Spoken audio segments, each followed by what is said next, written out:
Thank you for inviting us to speak today. My name is Andrade. I'm one of the authors of the study we are going to present to you today.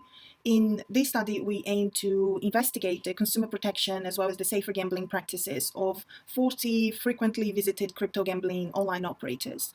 I'm going to first explain why this topic deserves attention, then briefly talk about our research methodology. That will be followed by the results of the study. We'll conclude the presentation with some of the possible implications of our findings. The rise of online gambling has brought new challenges when it comes to regulation and harm reduction. That is partly because online gambling can reach more people and it's much easier to access. A meta-analysis study that was conducted last year found that internet gambling was one of the strongest risk factors for disordered gambling. And there is also evidence that digital money may contribute to impaired control in gamblers, essentially because it may feel like it's easier to spend. On the other side, we have cryptocurrencies. They are very often used in online criminal activities because blockchain platforms are very efficient at securing anonymity. Cryptocurrencies are also famous for their high volatility. Recently, Bitcoin lost over 50% of its value between April and June this year, and something very similar happened last year in 2021. There is also now preliminary evidence that the frequency of cryptocurrency trading is strongly correlated with higher severity of disordered gambling. If gambling harm is still occurring in highly regulated areas, as we see here in the UK, this could mean that the crypto gambling market being widely unregulated could potentially increase the risks of harm. Here's an example of how crypto gambling can offer products that are very easily comparable to established online casinos. This video was recorded on twitch.tv, which is a very popular gaming platform. But instead of playing video games, the streamer is playing live blackjack on stake.com. This crypto gambling channel has over 78 million views in total, all in the past few months. Here's some information I would like you to keep in mind. Twitch had an average of 26.5 million visitors a day in 2020. And the largest share, 41% of Twitch's registered users, are believed to be between 16 and 24 years old, according to a 2019 data. In addition to this growing popularity online with Twitch, there is also wider consumer reach with sports advertisement. Stake.com is currently the sponsor for Watford Football Club, and sportsbet.io is sponsoring the Southampton and Arsenal clubs. Despite advertising in the Premier League, consumers in the UK can't actually access stake.com and sportsbet.io. If you do try to access them from a UK location, you will be automatically redirected to versions that are exclusive to the UK with slightly different web addresses. A fundamental difference between these versions is that the UK ones are regulated in the UK and they do not accept cryptocurrency at all. Unfortunately, geolocation blocks alone are not enough to prevent individuals from accessing blocked operators. Here's an example. This first screenshot was taken from sportsbet.io.uk, so the UK version of sportsbet.io. But if you look at the second screenshot, you will see that by simply changing my IP address to a Canadian one, I was able to fully access the blocked sportsbet.io website. In this study, we were able to partially test how far an individual is able to go when using a VPN to access a blocked operator. Currently, there is no research on how prepared or how willing crypto gambling operators are to protect consumers who are now at the intersection of these two internet trends, gambling and cryptocurrencies. And this is where we believe our study can provide some answers. Now onto the study's methodology. We analyzed 10 variables in total for each of the 40 websites. These variables were categorized as safer gambling practices or consumer protection in crypto gambling. For safer gambling practices, we analyzed 7 variables, which can be seen listed. To make sure we optimize time, I will explain relevant variables in more detail as we go through the most significant results. The methodology used to collect the data on safer gambling practices was adapted from previous studies that investigated the same criteria in some of the most popular traditional gambling operators in the UK and in Ireland. Cryptocurrency-based consumer protection collected data on 3 novel variables we developed to further our analysis. 22 of the operators in our sample could be accessed from the UK without the need for a VPN service.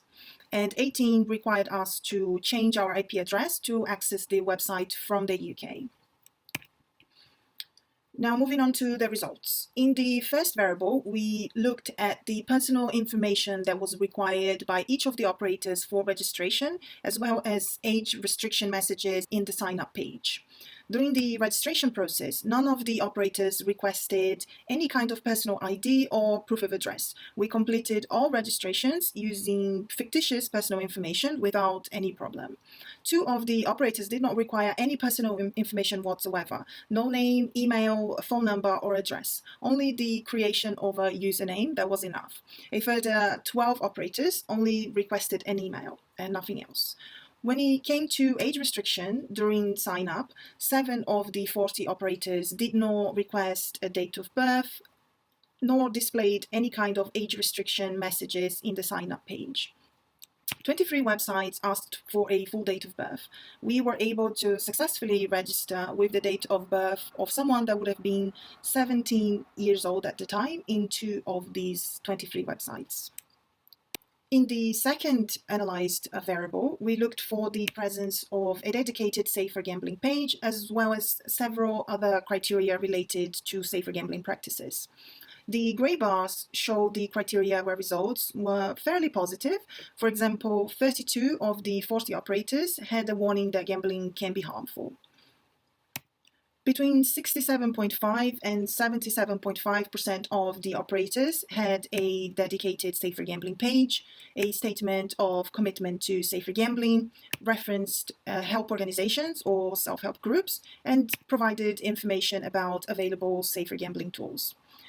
But it's important to highlight that when these results were compared to previous analysis, crypto gambling operators performed substantially worse. Results for traditional operators in the same criteria ranged between 84 and 96%.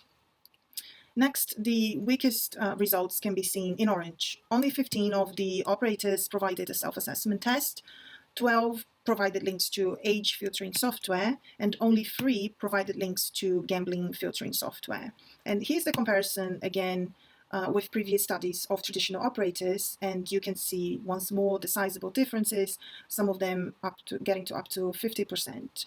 Once all data was collected, we decided to conduct further exploratory analysis of the gambling harm warnings that we identified in our sample. Despite 80% of the operators having a harm warning in their websites, our analysis showed that the majority of the statements, 68.7%, followed a very similar structure, always referring to gambling as fun and entertaining first, and then mentioning that it can be harmful after. Here's an example of these kinds of warnings. 2 of the operators went beyond suggesting that gambling is fun or entertaining. They also stated that gambling can be a good way of making money. Here is one of the statements. So as you can see, it is important to consider asking for more than just the presence of a warning statement and look at how the message is being conveyed. The analysis of the availability of safer gambling tools yielded some of the biggest failings in safer gambling practices. None of the operators offered budget calculators, gambling diaries, educational videos, reality checks, or deposit limit options in the deposit page. Only 15% of the operators made limit setting tools available to consumers. Looking at cooling off periods, we see a much better result. 42.5% of the operators offered the tool, but if we compare it with previous studies, it is well below the average. These previous studies found that between 72 and 96% of traditional UK and Ireland operators offered cooling off period tools. Voluntary self-exclusion was the most offered tool by crypto gambling operators. 60% made it available to customers. But again, previous studies found that between 86 and 97.4% of traditional operators offered voluntary self-exclusion to customers. Overall, 62.5% of crypto gambling operators offered some form of safer gambling tool to customers. The results from the previous studies of traditional operators ranged between 90 and 98%, offering at least one safer gambling tool to consumers. The analysis of safer gambling-oriented customer service had two stages. First, we contacted the customer support for all websites using the same script, and that script read, "I want to control my gambling. Can you give me any information on how I can do that? I feel a bit addicted and sometimes I can't control the money I'm spending." The responses we got from the operators were coded under different categories, including harmful practices. No significant results were found in the first stage, and previous studies also had similar results. In the second stage, we monitored all email accounts for 2 weeks after the operators were contacted. Now, 6 operators never sent promotional material, or they did not request an email for registration, so we only counted 34. 22 of these 34 operators, 64.7%, continued to send promotional material after they had been informed of the user's sense of impaired control. The findings of 2 previous studies of traditional operators show that 27% and 14% continue to send promotional material. Here's just an example from one operator that continued to send a total of 23 emails in the 2 weeks following contact, almost 2 per day. Moving on to the second category, consumer protection in crypto gambling. Here's what we found on licenses. 40% of the operators had no license information in their websites. 12.5% claimed to be licensed, but validity could not be verified. The majority of the licenses were obtained in Curaçao, 89.4%. None of the operators were licensed to operate in the UK. In the second consumer protection variable, we attempted to request a crypto deposit link through the operator's deposit pages. 3 of the websites did not allow access to the deposit page, so of the 37 remaining operators from which we were able to request the link for deposit, all of them, 100%, provided the links without requesting any kind of proof of identity or address. Now, in light of these findings, it's important that we consider what could be the potential consequences of crypto gambling being heavily advertised in platforms like Twitch, where the majority of users are young people, as these results now show that it is extremely easy to access, register, and request deposit links in these websites without an individual having to reveal their real identity or age. To conclude our presentation, we believe the findings of the study are especially significant for the protection of young and vulnerable people online because of this complete lack of identity verification we found. The potential for gamblers to bypass geolocation blocks with VPNs and the anonymity of cryptocurrencies suggests that the crypto gambling black market could become a much bigger challenge than conventional black markets if regulators cannot restrict access or at least block gamblers' payments through centralized banks. Crypto gambling operators have been allowed to heavily advertise in professional sports, giving more visibility to this market. A preventive approach in this scenario could mean that operators should be blocked from advertising in both sports and gaming platforms, so crypto gambling can be more closely monitored until potential risks are better understood.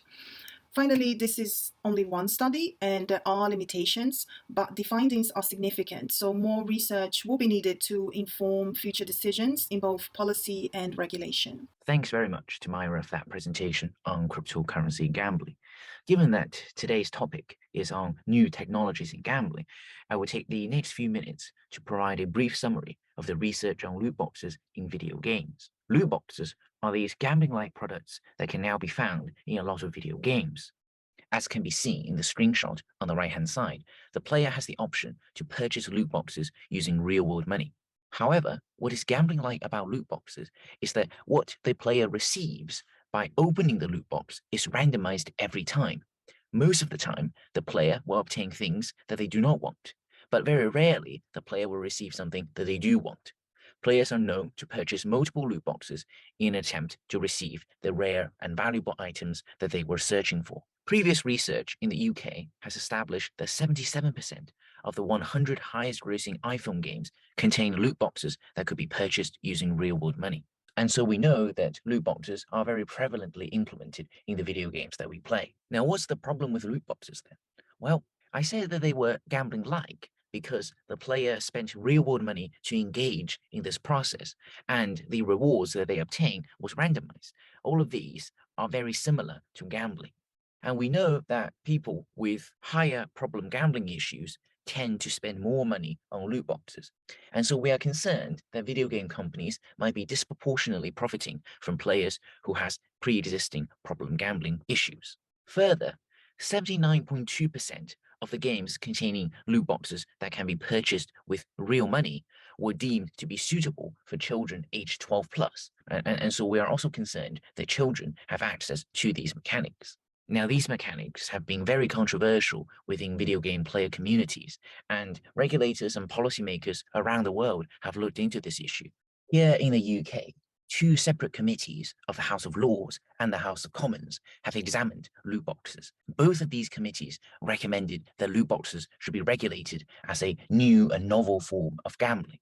However, the UK government, after closing a consultation 2 years ago, have very recently shared its regulatory plans for loot boxes. To the disappointment of, I think, many researchers and advocacy groups, loot boxes will not be regulated by law in the UK. Instead, the UK government is going to give the video game industry the opportunity to self-regulate the mechanic. What this means is that the industry is expected to enhance its own behavior. For example, they need to provide loot boxes that are more transparent or loot boxes that are safer. Only if industry self-regulation fails to improve the situation will the UK government introduce law reform. I think this regulatory plan needs to be treated with a degree of skepticism. We cannot trust the industry to do everything. This is because self-regulation is often against their own commercial interests. I will demonstrate this point very briefly using a study that we recently completed. One suggested way of reducing the harms of loot boxes is for video games to make these so-called probability disclosures. Video game companies are required to share with the player the exact probabilities of obtaining specific items from loot boxes. You can see some percentages on the screenshots here. When we looked at the probability disclosures of the highest grossing games in the UK, we found that some games made probability disclosures that were very prominent. For example, in this game, the probabilities are shown directly on the screen where the loot boxes will be bought. The player is forced to see the percentage values. However, in other games, usually the player will need to do something before the probabilities are shown to the player. For example, in this game, the player needs to interact with the two dice icons. What was really bad about this example was that simply tapping on the dice icon did not bring up the pop-up window. Instead, the player needed to press the dice icon and hold on to it for the little pop-up window to show up. As soon as the player lets go, the pop-up window disappears. Now, this is not a very good probability disclosure because it is not easily accessible, nor is it visually prominent. We also found examples where the percentage values did not add up to 100%, or in some cases, a range of values were disclosed, such that the player cannot actually know exactly what the percentage value would be. For example, there is a 4-time difference between 0.5% and 2%. We also found very complex probability disclosures that went down to 5 decimal points. All of these different probability disclosures were made as part of industry self-regulation. Because there was no uniform or consistent way that probability disclosures must be made, we had this situation. What was also very interesting was that probability disclosures were required by law in China. And we observed that 95.6% of the games that contained loot boxes disclosed probabilities and complied with the law. Now, in the UK, where probability disclosures are only required by industry self-regulation, for example, the Apple App Store would require all games on it to disclose probabilities, we observed that only 64% of the games containing loot boxes disclose probabilities. And this is why I say that industry self-regulation needs to be treated with a degree of skepticism. Unfortunately, because the UK government is not willing to regulate loot boxes by law at this stage, I must suggest that you talk to players around you, especially children, about the potential harms of loot boxes. We know that not all players will be harmed by loot boxes, but I think it is important for consumers to be made aware of the potential risks. I would, of course, be happy to take any questions that you might have in the Q&A session following all of the presentations. Thank you very much.